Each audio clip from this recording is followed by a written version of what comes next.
pemirsa di rumah maupun di studio, bagaimana kabar Anda hari ini? Malam ini tentunya akan menjadi malam yang baik untuk Anda sebelum memulai aktivitas kembali esok hari. Ya, aktivitas untuk semakin mendekatkan diri kepada kesuksesan. Orang sukses adalah orang yang mau bekerja keras. Kabar baiknya, banyak di antara Anda yang mungkin termasuk pekerja keras. Tapi kabar buruknya, tidak semua pekerja keras bisa menikmati hasil kerja kerasnya. Dan lebih buruknya lagi, banyak dari kita tidak sadar dan tidak menyadari bahwa apa yang kita miliki dan kita nikmati hari ini belum tentu bisa kita miliki dan kita nikmati lagi di hari tua nanti. Inilah saatnya Anda memulai. Inilah saatnya Anda membuat perubahan. Inilah saatnya Anda keluar dari zona nyaman. Inilah saatnya Anda merencanakan masa depan. Saya Mary Riana dan seperti biasa malam ini saya ditemani oleh Pak James Gui, pakar dalam bidang sales dan business management.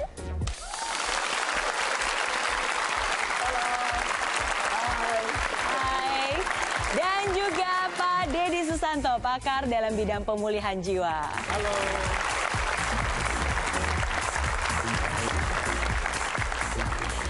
Bersama kami akan berbagi solusi dan juga inspirasi.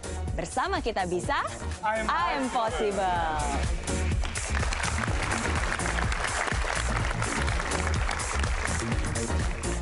Ya, ada pepatah yang mengatakan masa lalu adalah sejarah, masa depan adalah misteri. Maka dari itu hiduplah untuk hari ini. Memang itu adalah benar, tapi banyak orang lupa akan satu hal penting. Apa hal itu? Nanti akan kita bahas. Memang kita hidup untuk hari ini, tapi bukan berarti kita melupakan masa depan. Memang masa depan adalah sebuah misteri, tapi dengan perencanaan yang baik, masa depan pun bisa lebih terprediksi. Nah, gimana nih menurut Pak James tentang video tadi? Yes, tadi saya lihat videonya juga ya. Mereka berdua itu lagi asik shopping ya. Iya. Asik shopping. Semata-mata tidak salah sih kalau shopping ya. Cuma masalahnya adalah setelah shopping ternyata kondisi berubah dan duitnya habis. Akibatnya jadi sedih. Jadi shopping semata-mata nggak salah. Cuma masalahnya uangnya pas-pasan, itu masalahnya. Ya, jadi kenapa? Karena mereka tidak alokasikan dana cadangan. Ya, sehingga kalau terjadi sesuatu dananya udah habis. Jadi dari sana kita bisa lihat bahwa mereka gagal berencana. Ya, kalau kita gagal berencana, berarti kita sudah berencana untuk gagal. Masalahnya banyak orang semangat bekerja, seperti tadi Miss Mary bicarakan, ya, semangat bekerja tapi tidak rajin buat perencanaan. People don't plan so much, ya, karena tidak planning dengan detail, tidak planning dengan rinci. Akibatnya adalah kalau sesuatu terjadi mereka belum siap. Dia juga tidak biasa buat perencanaan untuk banyak hal. Maka kalau keuangan bisa kacau, saya yakin banyak aspek dalam kehidupannya pun bisa kacau. Kalau Pak Deddy mungkin mau menanggapi video tadi atau komentar Pak James? Inilah saatnya. Saat itu bicara waktu. Ya. Sebenarnya di antara harta dan waktu itu jauh lebih berharga. Ya. Jadi orang yang berkata, inilah saatnya untuk aku berubah, bikin planning yang baik untuk masa depanku, baik dalam mengelola keuangan maupun bisnis atau karir. Orang yang bicara begini adalah orang yang penuh apresiasi, dia menghargai waktu yang ada. Ya. Dia tunda besok baru mengambil keputusan untuk perubahan, dia tidak menghargai waktu yang hari ini sebagai berharga gitu loh.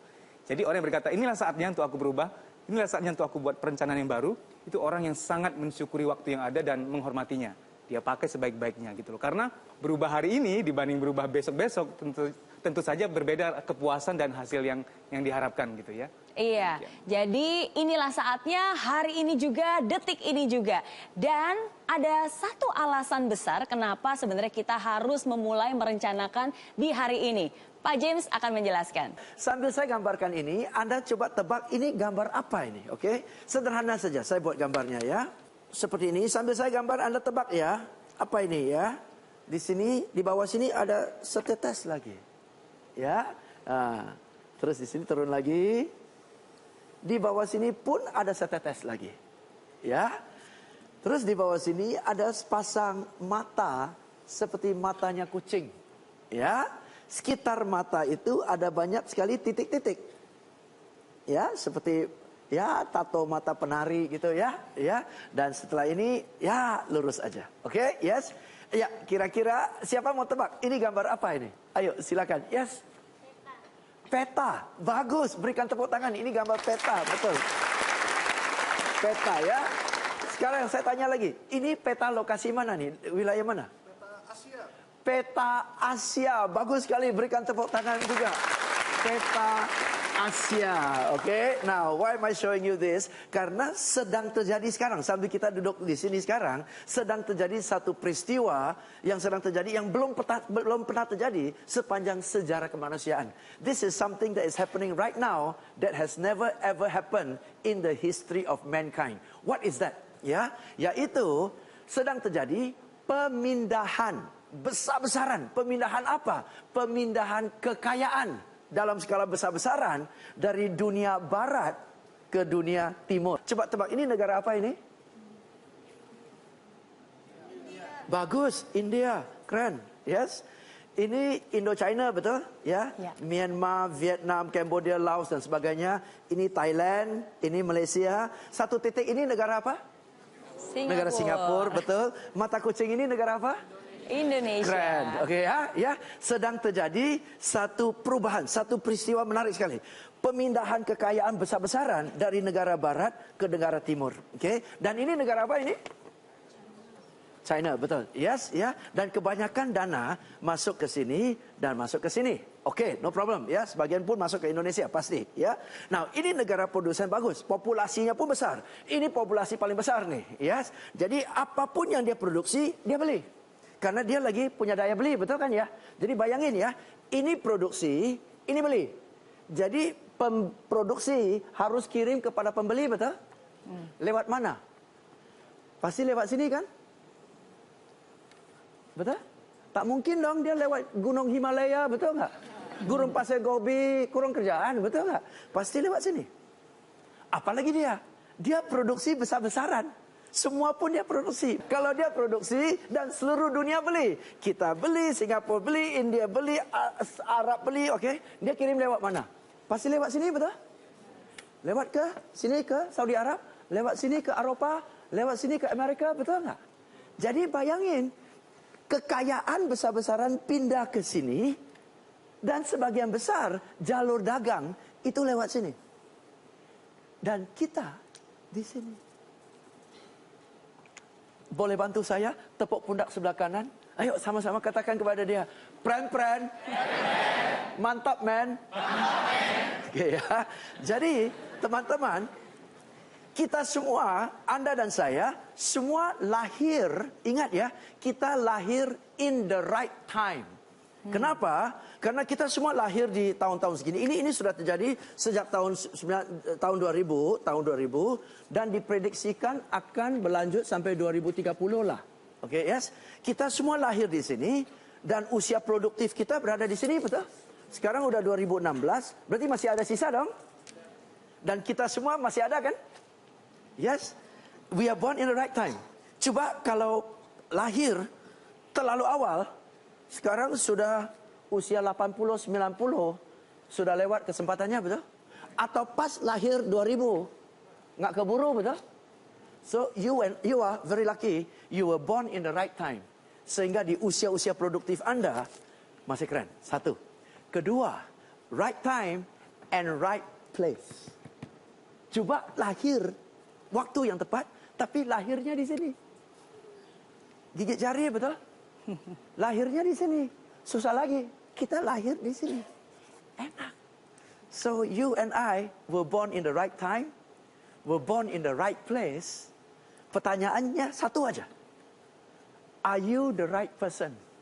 Karena kita berada di tengah-tengah kelimpahan dunia. Enak nggak? Kalau bukan saatnya sekarang, kapan lagi?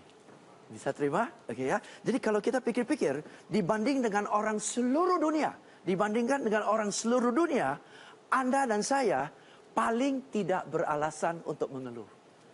Apalagi yang mau kita keluhkan? Lahir udah pas. Tempat pun sudah pas. Tepuk pundak sebelah kiri pula, bantu saya please. Pren. Kalau nggak kaya. Kebangetan. Berikan tepuk tangan buat Anda semua. Iya, jadi benar ya Pak James ya. Jadi kita semua sadar bahwa sebenarnya kita berada di waktu yang tepat. Dan kita pun berada di tempat yang tepat. Dan Anda pun adalah orang yang tepat. Tapi semua itu tidak akan berarti kalau Anda tidak bergerak. Percuma saja berada di tempat yang tepat dan waktu yang tepat kalau Anda nggak ngapa-ngapain. Karena hidup itu bagaikan mengendarai sepeda.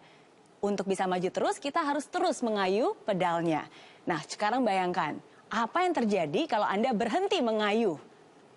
Ada dua kemungkinan. Yang pertama, Anda akan diam di tempat, atau yang kedua, Anda akan terjatuh. Nah, begitu juga dengan hidup. Kalau kita tidak melakukan apa-apa, kemungkinan pertama kita akan diam, tidak berubah, atau yang kedua lebih parah lagi. Masa depan Anda bisa-bisa lebih buruk dari apa yang Anda miliki hari ini.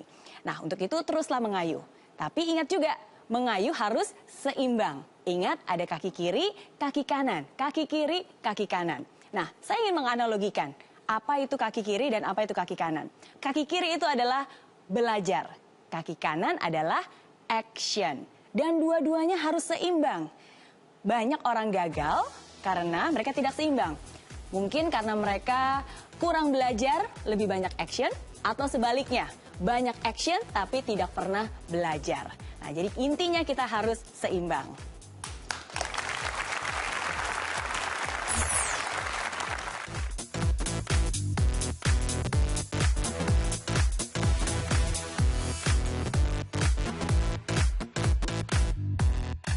Tapi hati-hati ya, Anda yang terlalu suka ngambil risiko, selalu mengorbankan banyak hal untuk melihat kemungkinan yang ada, itu sih nggak salah. Tapi Anda perlu penyeimbang.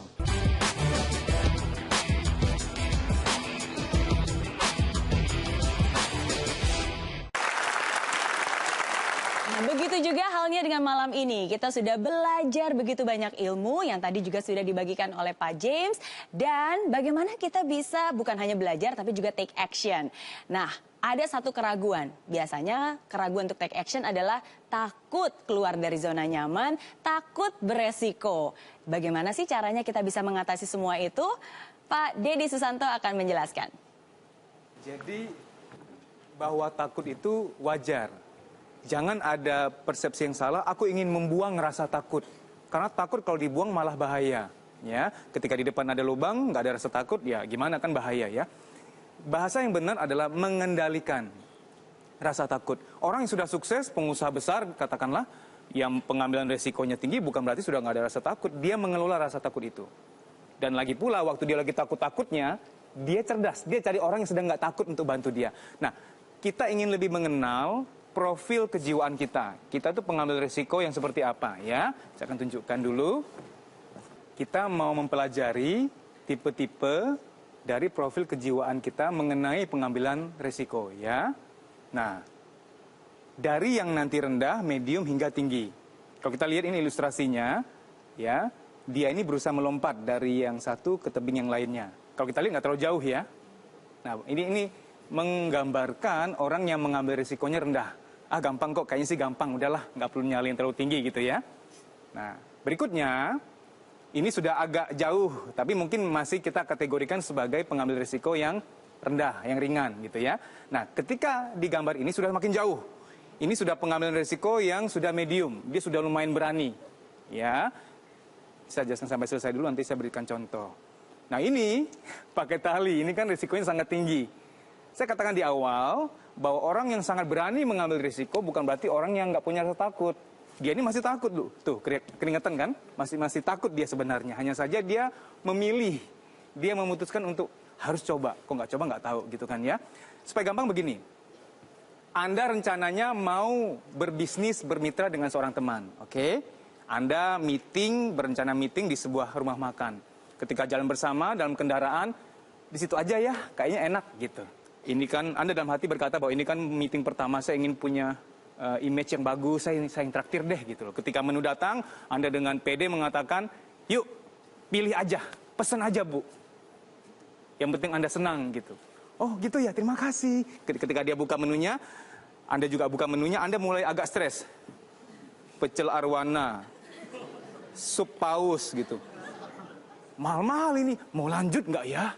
Nah, coba Anda renungkan, kalau Anda berada pada posisi itu, Anda akan lanjut atau tidak? Kalau Anda merasa bahwa, jangan deh, ini kan belum apa-apa, sudah keluar banyak uang, nanti gimana kalau nggak jadi kan rugi gitu loh. Kalau Anda tidak berani, berarti Anda yang pertama ya. Ya. Tapi kalau Anda merasa bahwa nggak apa-apalah sesekali, cuman milihnya kira-kira aja, pesen air putih aja gitu. Anda ngomong sama dia, Bu, kata orang di sini air putihnya enak loh Bu. Biasanya kan gini kan, kepiting di sini enak kan gitu ya. Nah, tapi ini beda. Katanya air putih di sini enak Bu, kita patut coba. Gitu. Itu versi yang tidak lari dari kenyataan, tapi berusaha meminimalisir resikonya gitu ya. Tapi yang benar-benar resiko tinggi, nekat dengan iman, dengan keyakinan. Semoga besok ada penggantinya gitu loh. Akhirnya ibunya nanya, kok Bapak nggak makan? Saya lagi diet nih gitu. Soalnya untuk jaga kesehatan. Yakin? Nggak lapar? Enggak, saya lagi kenyang, nanti ini saya akan makan setelah pulang gitu. Jadi Anda di tipe yang mana? Ya, tanpa perlu merubah diri, orang yang profil pengambilan risikonya rendah tidak perlu memaksa diri untuk mengubah harus jadi tinggi pengambilan risikonya. Kalau Anda mau membuka bisnis, Anda tahu bahwa saya itu nggak berani ngambil risiko yang terlalu tinggi. Gampang. Bermitralah dengan orang yang pengambilan resikonya tinggi. Anda jadi owner aja gitu loh. Tapi yang eksekutifnya, yang bikin planning yang berkaitan dengan pengambilan resiko tinggi, biar dia yang lakukan. Biasanya yang nggak berani ambil resiko tinggi, dia harus bermitra dengan yang pengambilan resikonya tinggi, tanpa perlu mengubah diri. Tapi hati-hati ya, Anda yang terlalu suka ngambil resiko, selalu mengorbankan banyak hal untuk melihat kemungkinan yang ada, itu sih nggak salah. Tapi Anda perlu penyeimbang. Entah Anda punya pasangan yang agak slow, atau Anda punya manajer yang agak slow, yang mulai bisa lebih menganalisa keadaan yang ada, atau teman yang biasanya Anda minta nasihatnya ya. Gitu ya. Inilah saatnya. Saya yakin Anda dan saya bisa, because I am possible. Terima kasih Pak Deddy. Ya, jadi seperti Anda sudah dengar, resiko itu selalu ada. Bukan untuk kita takuti, tapi untuk kita hadapi. Tapi ingat, kita juga harus mengenali diri kita sendiri, jangan hanya sekedar ikut-ikutan. Nah, karena saya percaya bahwa resiko itu sebenarnya relatif loh. Nah, untuk bisa menjelaskan itu, saya butuh siapa dari Anda yang hadir di studio ini mau berpartisipasi dengan saya naik ke atas panggung? Oke, silahkan. Ya. Oke. Namanya siapa? Reza. Namanya Reza ya. Reza, saya ingin memberikan sebuah bola untuk kamu. Oke, bisa dipegang bolanya. Oke, sekarang saya mau tanya. Reza, bola yang kamu pegang itu besar atau kecil? Besar. Besar. Yakin? Besar. Yakin. Besar atau kecil? Besar. Yakin? Yakin banget. Yakin banget. Oke, tunggu bentar ya. Sekarang pertanyaan yang sama. Bola yang kamu pegang, besar atau kecil? Kecil. Kok berubah pikiran? Tadi katanya besar. Kenapa sekarang jadi kecil? Iya, pembandingnya lebih besar. Perbandingan. Nah, di sini saya ingin menunjukkan bahwa sama seperti bola tenis tadi. Kenapa yang awalnya bola tenisnya sama persis, tapi kenapa yang awalnya bilang besar, abis itu bilang kecil? Karena relatif, tergantung bagaimana Anda bisa membandingkan dengan situasi, dengan keadaan. Nah, begitu juga dengan resiko. Untuk beberapa orang yang bilang, aduh, bikin bisnis itu resikonya besar. Nah, tapi untuk Anda yang sudah pernah memulai bisnis dan sudah mempelajari dan tahu dan sukses berkali-kali, memulai suatu bisnis yang baru lagi, itu bukanlah sebuah resiko yang besar. Tapi tentu saja kalau Anda belum mengerti apa-apa, tidak pernah mempelajari, tidak pernah mencoba, itu adalah resiko yang besar. Begitu juga terhadap investasi, begitu juga dalam hidup. Ya, oke. Nah, Reza. Ya. Karena hari ini tema kita adalah inilah saatnya, membuat perencanaan untuk masa depan. Saya mau tanya, kamu termasuk tipe orang yang suka buat perencanaan nggak sih dalam hidup? Suka. Suka? Iya. Oke, contohnya apa?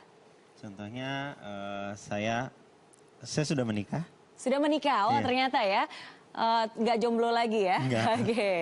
Jadi saya membuat rencana itu sebelum menikah. Aha. Setelah itu saya rencana setelah menikah setahun kemudian saya punya anak. Oh, sudah punya anak? Yes. Umur berapa anaknya? 1 tahun 9 bulan. 1 tahun 9 bulan. Dan setelah itu saya berencana mempunyai rumah 1 tahun kemudian. Alhamdulillah sekarang saya sudah punya rumah. Wow, luar biasa. Ya, semua itu karena perencanaan. Iya, betul.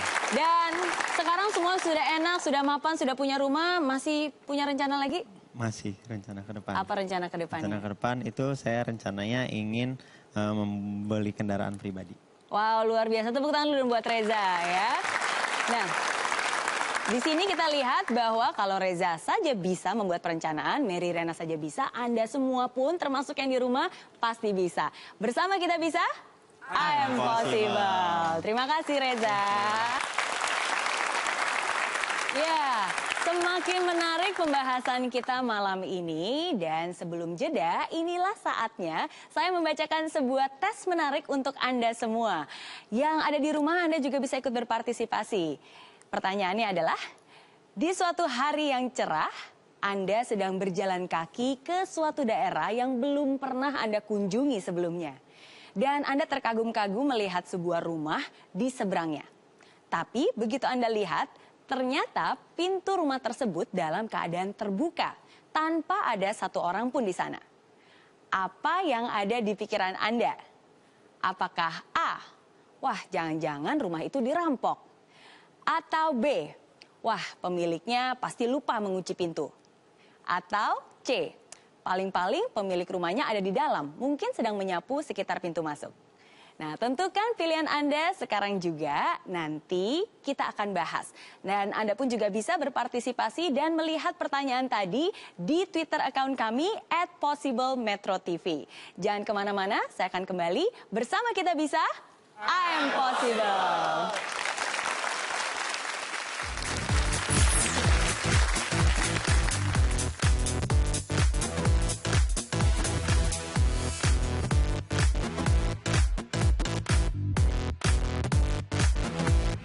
Satu kartu itu berapa?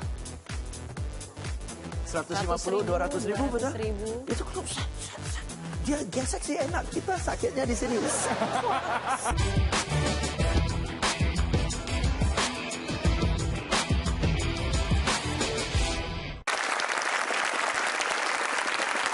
Masa depan adalah milik mereka yang menyiapkan hari ini. Dan mereka sadar bahwa seperti apa mereka hari ini adalah akibat dari masa lalu.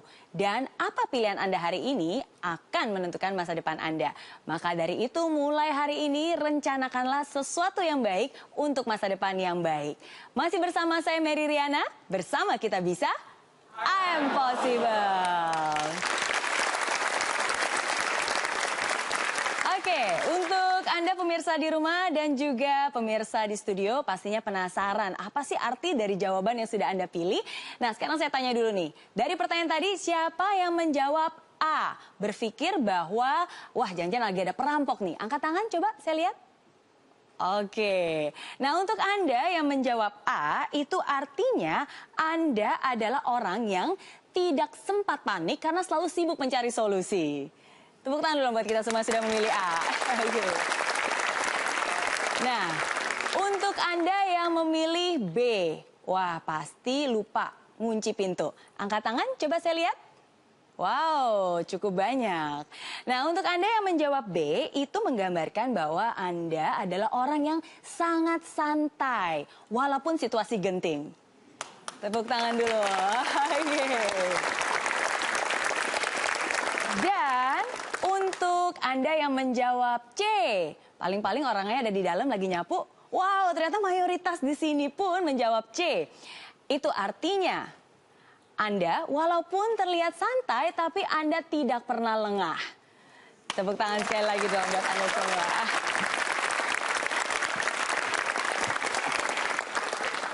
Dan inilah saatnya untuk kita membuka pertanyaan. Baik Anda yang berada di studio, nanti bisa langsung dijawab langsung oleh kita bertiga. Jadi siapa dari Anda yang ingin bertanya? Dari Bapak, silahkan berdiri. Terima kasih, nama saya Ferry. Saya saat ini sudah mempunyai pekerjaan yang nyaman dan menjanjikan untuk keperluan masa depan saya. apakah saya harus keluar dari zona nyaman saya dan mulai memikirkan bahwa saatnya berubah untuk kepentingan masa depan saya? Oke, terima kasih untuk pertanyaannya Pak Ferry. Ya, masalah zona nyaman. Sudah aman dan enak katanya. Apakah masih harus terus memikirkan masa depan? Mungkin Pak James bisa menjelaskan? Ya, ini agak ironis ya. Sudah nyaman, maka untuk apa berubah? Ya. Karena ternyata sifat manusia adalah kalau nyaman nggak mau berubah. Hanya berubah kalau kepepet gitu. Dalam hidup kita sebagai manusia, rata-rata kita akan lewati 4 tahap. Ya, tahap pertama, ya 4 tahap ya. Tahap pertama agak singkat sedikit. Terus ada tahap seperti ini. Ya, nanti ada tengah-tengah satu tahap lagi. Ya, tahap pertama ini adalah waktu kita bersekolah. Sekolah, oke? Waktu kita bersekolah. Of course, waktu sekolah ada pengeluaran, ya ada pengeluaran dan semakin tinggi sekolahnya, semakin tinggi pengeluarannya, ya. Waktu kita bersekolah, kita pun ada penghasilan. Penghasilan itu dalam rupa uang jajan dari orang tua, ya. Dan orang tua biasanya tidak memberi uang jajan berlebihan, selalu secukupnya saja. Jadi saya kasih uang jajan itu uang biru, ya. Ya kurang lebih samalah sesuai dengan pengeluaran kita. Nanti kita sudah lulus, ya, dan kita sudah punya pekerjaan. Of course, pasti penghasilan kita meningkat. Dan semakin lama kita kerja, semakin berpengalaman, pasti penghasilan kita juga meningkat. Ya, nah begitu kita bekerja, pasti pengeluaran kita pun meningkat kan? Ya, kita harus ongkos ke tempat kerja, harus beli baju sesuai dengan kebutuhan kantor dan sebagainya, harus makan siang dan sebagainya, maka pengeluaran naik. Oke? Pengeluaran naik. Dan ini adalah tahap kedua di mana sudah berkarir namun masih single. Belum berumah tangga, ya. Contoh seorang pria. Ya, di sini adalah penghasilan lebih tinggi dari pengeluaran. Untuk Anda yang masih single, semestinya waktu single ada sedikit tabungan, ada sedikit sisa, ya. Untuk Anda single pun nggak ada tabungan, you are in trouble, ya, oke. So, seharusnya ada sedikit. Nah, di sini pun sambil kerja, single, pacaran lah. Ya, 3 tahun, 2 tahun. Dan karena Anda benar-benar mencintai wanita itu, dan Anda pria yang bertanggung jawab, ya sudah, kita pilih waktu yang bagus, tanggal yang baik, kita menikah. Setelah menikah, ya, pengeluaran turun atau naik? Naik, ya. Sekarang sudah harus punya kontrakan rumah dan sebagainya, ya, ke kantor juga bareng, uang dapur dan sebagainya. Oke, ya. Nah, setelah menikah, apakah ada, karena Anda sudah menikah, bos Anda bilang karena Anda sudah menikah, punya tanggungan tambahan, gaji dinaikin, ada nggak? Nggak ada, ya, oke. Jadi, setelah menikah, pengeluaran meningkat, penghasilan tidak meningkat. Ya, setelah kita pulang kerja 1 tahun, 2 tahun, 1 tahun lah ya. One day you come home from work and your wife runs to the gate. Darling, I have good news. I have good news. What is the good news? I'm pregnant. Ya, pengeluaran meningkat. Ya, istri mengandung, ya sudah hamil tua, nggak mungkin boncengan motor dong, betul nggak? Harus naik kendaraan dan sebagainya. Ya, makanan pun harus makanan sehat, makanan bagus dan sebagainya. Pengeluaran meningkat. Ya, bayi lahir, keluar dari rumah sakit, istri gendong anak, betul ya? Oke, mertua di belakang, happy dong. So, ya, istri dan mertua gendong bayi keluar dari rumah sakit. Suami kemana? Suami ke kasir, gesek, bayar rumah sakit, ya. Tapi bagus, life is okay, you working, pengeluaran meningkat. Nah, pulang rumah, itu pengeluaran meningkat atau turun? Kalau ada bayi, pengeluaran paling besar apa? Susu. Susu dan popok. Dan itu ada hubungan langsung. Semakin banyak minum, semakin banyak pipis. Oke, jadi kalau mau hemat popok, jangan kasih susu sekalian. Namun tidak memungkinkan, betul? Ya, pengeluaran naik. Tetapi karir masih oke, ya, penghasilan masih melebihi pengeluaran, jadi masih ada savings, betul ya? Oke. After 1-2 years, you work, you come home from work, and your wife runs to you again. Darling, I have good news. What's the good news? I'm pregnant again. Oh no. Pengeluaran naik. Betul? waktu anak kecil pergi ke tempat hiburan, pakai koin nggak? Enggak, pakai itu loh. Kartu. Oke, sekali satu kartu itu berapa? 150, 200 ribu, betul? Itu kalau dia gesek sih enak, kita sakitnya di sini. Pengeluaran naik. Suatu hari anak saya sudah dewasa, dia bilang, "Pak, kita ke tempat hiburan ya?" "Iya." "Kita ke toko sepatu yuk." "Kenapa?" "Mau beli sepatu futsal." Saya lihat berapa? 3 juta. Tempat hiburan aja lah 300 ribu. Lebih hemat ya. Pengeluaran meningkat. Anak sekolah semakin tinggi semakin. Tapi sepanjang karir penghasilan masih ada ya. Bisa upgrade mobil, bisa upgrade handphone. Setahun sekali keluar negeri, keluar kota sama keluarga dan sebagainya. Betul ya? Oke ya? Life is okay. Life is okay. Ya.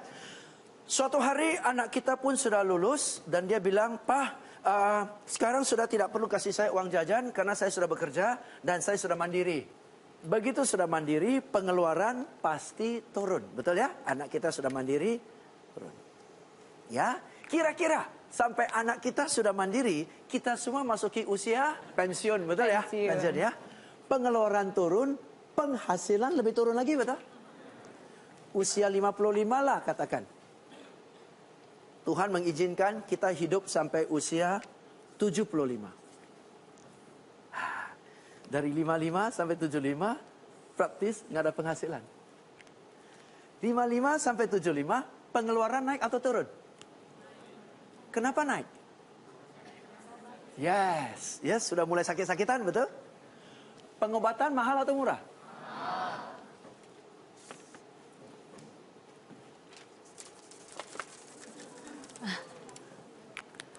Ada tabungan di sini? Tabungan pindah ke sini ya? Cukuplah untuk sini. Pada usia 65 tabungan habis. 65 sampai 75 kesehatan lebih menurun atau lebih meningkat? Menurun. Pengeluaran lebih turun atau naik? Naik. Duit sudah habis. Tepuk pundak sebelah kanan, katakan kepada dia, "Friend, you are in trouble." Jadi untuk menjawab pertanyaan Anda Pak Ferry, cukup, yes. Nyaman, yes. Tetapi pertanyaan sederhana, apakah cukup akan mencukupi? Kalau cukup tidak mencukupi, harus mencukupi. Maka kesimpulannya adalah bukan di sini, tapi inilah saatnya. Oke? Oke, ya. Semoga semua yang nonton malam ini jadi insyaf ya. Dan mulai merencanakan. Karena memang kenyamanan itu pasti selalu harus berubah ya. Karena saya ingat satu pepatah. There is no growth in comfort zone. And there is no comfort in growth zone. Tidak ada yang namanya pertumbuhan dalam zona nyaman. Dan sebaliknya tidak ada yang namanya kenyamanan jika kita sedang berada dalam zona pertumbuhan. Dan hidup itu harus terus bertumbuh. Kita pun juga bertumbuh. Masa depan pun juga pasti bertumbuh. Jadi harus mulai rencanakan dari sekarang, jangan lupa dan jangan takut untuk keluar dari zona nyaman.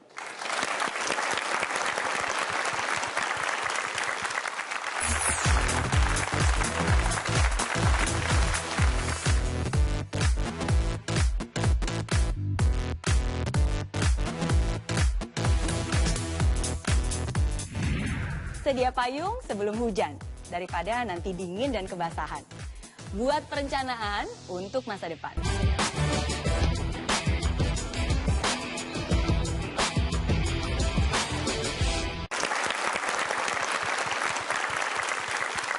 Mungkin ada pertanyaan lagi terakhir? Oke, silahkan. Terima kasih. Perkenalkan nama saya Fauzan Bustami. Ya, saya ingin bertanya, saat ini keadaan saya sangat susah.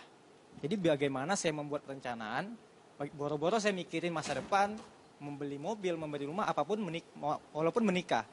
Jadi gimana apa yang saya harus lakukan? Karena keadaan saya sangat susah saat ini. Terima kasih. Oke, terima kasih untuk pertanyaan Fauzan.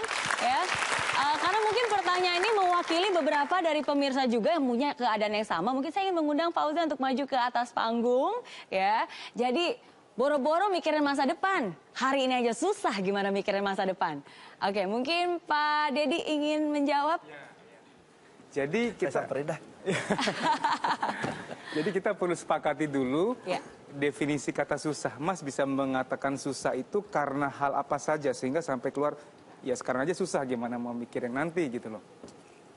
Mungkin kondisi keuangan gitu. Kondisi keuangan, pekerjaan, mungkin seperti itu.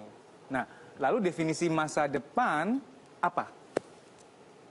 Ya, Mas mendefinisikan masa depan sebagai apa?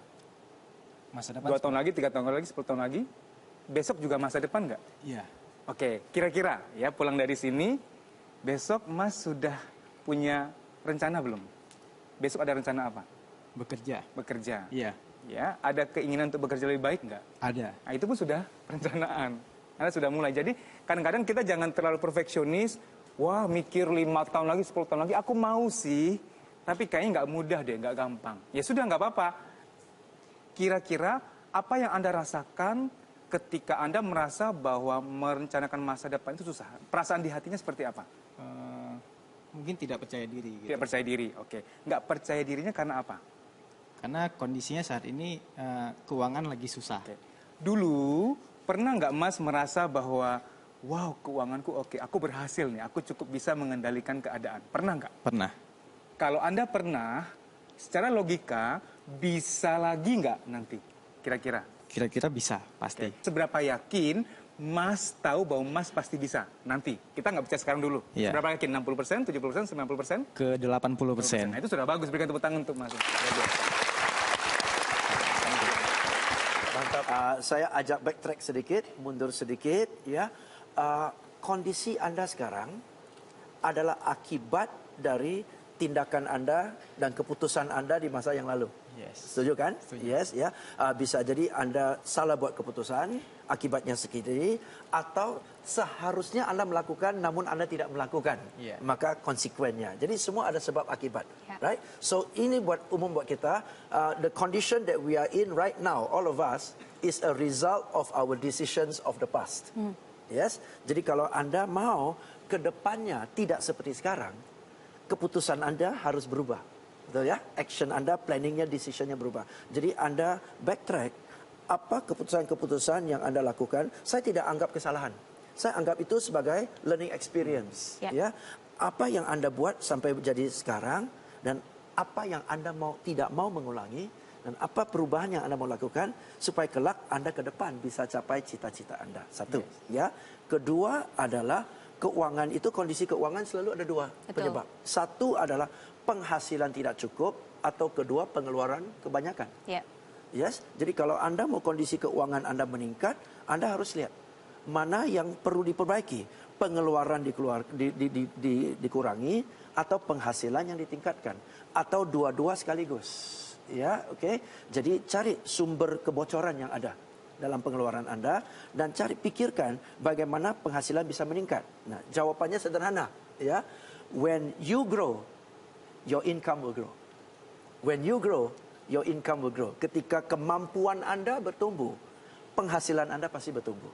Jadi tidak mungkin penghasilan bisa bertumbuh kecuali kemampuan Anda bertumbuh. Jadi kalau Anda mau penghasilan Anda bertumbuh, Anda harus investasi dalam diri Anda. Apa yang harus Anda lakukan supaya kemampuan Anda bertumbuh? Begitu kemampuan Anda bertumbuh, otomatis duit datang kok. Ya? Sip. Iya. Iya, terima kasih. Oke, nah jadi kesimpulan dari topik malam ini, kita harus sadar. Sadar bahwa apa yang kita nikmati hari ini bukan berarti bisa Anda nikmati di hari tua nanti. Sedia payung sebelum hujan, daripada nanti dingin dan kebasahan. Buat perencanaan untuk masa depan. Memang ada resiko untuk keluar dari zona nyaman, seperti yang sudah kita bahas tadi. Tapi ingat, untuk mengurangi resiko, caranya perbanyak informasi dan juga buat strategi. Jangan terlena akan kesuksesan dan kenyamanan hari ini. Bersenang-senang hari ini boleh, asalkan kita tidak melupakan masa depan. Buat perencanaan hari ini, walaupun itu bukan jaminan kesuksesan, tapi setidaknya dengan kita berencana, maka segala sesuatu pun menjadi lebih terprediksi. Ya, mungkin Pak James bisa ditambahkan? kesimpulan saya ada 2. Satu, ingat petanya, we are in the right time, right place. Kita semua adalah orang-orang yang sangat beruntung. Lahir di zaman ini, lahir di Indonesia, di Singapura, di Malaysia, di Asia Tenggara. We are very, very lucky. Daripada orang yang di seluruh dunia, kita orang yang paling tidak beralasan untuk mengeluh. Ya, karena we are in the right time, right place. Make sure you are the right person. Hal pertama. Hal kedua adalah hidup ini ada 4 tahap. Ingat ada 4 tahap dan kita semua ada di tahap di mana kita masih produktif. Ya, jadi manfaatkanlah kesempatan ini sebaik-baik mungkin. Jangan terlena. Ingat, cukup belum tentu mencukupi. Jadi kalau kita gabung 2 hal ini, cukup belum tentu mencukupi dan kita di masa produktif yang tepat sekali digabungkan dengan right time, right place, right person. Inilah saatnya. Ya. Pak Dedi, ada yang ingin disampaikan? Ya, kembali lagi saya menyimpulkan bahwa seberapa Anda menghargai waktu yang Tuhan berikan. Kalau nanti-nanti, besok-besok aja deh, gimana nanti. Anda nggak menganggap hari ini sebagai berharga gitu loh. Tuhan terima kasih buat waktu hari ini, buat sore ini, buat malam ini. Aku ingin gunakan sebaik-baiknya. Walaupun tinggal 1 jam lagi dan aku akan tidur 1 jam ini, aku akan pakai untuk yang berarti. Untuk belajar, untuk bikin perencanaan. Jadi benar-benar dalam hal ini kita dinilai dari seberapa kita menghargai, mengapresiasi waktu yang ada. Semakin Anda tegas berkata, inilah saatnya. Anda sangat mensyukuri waktu yang ada, Anda menghormati waktu yang ada. Dan lihat ke depannya, waktu-waktu Anda itu benar-benar berharga. Penuh dengan kesuksesan. Kemudahan demi kemudahan, kesuksesan demi kesuksesan. Saya yakin sekali, Anda bisa, saya bisa, because I am possible. Jadi, jangan menunda. Karena yang tadinya nanti, bisa-bisa nggak jadi. Terima kasih sekali lagi untuk Pak Dedi dan juga buat Pak James. Dan sekarang saya ingin mengajak semua audiens yang ada di studio dan juga pemirsa di rumah. Yakinilah hal ini. Mulai hari ini, saya sadar bahwa apa yang saya rencanakan hari ini adalah apa yang akan saya terima di masa depan. Saya berjanji untuk introspeksi diri agar bisa melakukan perubahan dan memulai perencanaan. Saya tidak harus menjadi hebat dulu baru memulai. Tapi dengan saya memulai, maka saya akan menjadi hebat. Masa depan saya berawal dari hari ini. Kesuksesan saya diciptakan dari hari ini. Dan seperti apa hari tua saya nanti bergantung dari apa yang saya lakukan hari ini. Karena itu, inilah saatnya. Demikianlah episode I Am Possible malam ini. Jangan lupa juga untuk selalu follow Twitter kami di @possiblemetrotv. Saya Mary Riana, pamit undur diri. Sampai jumpa. Bersama kita bisa, I Am Possible.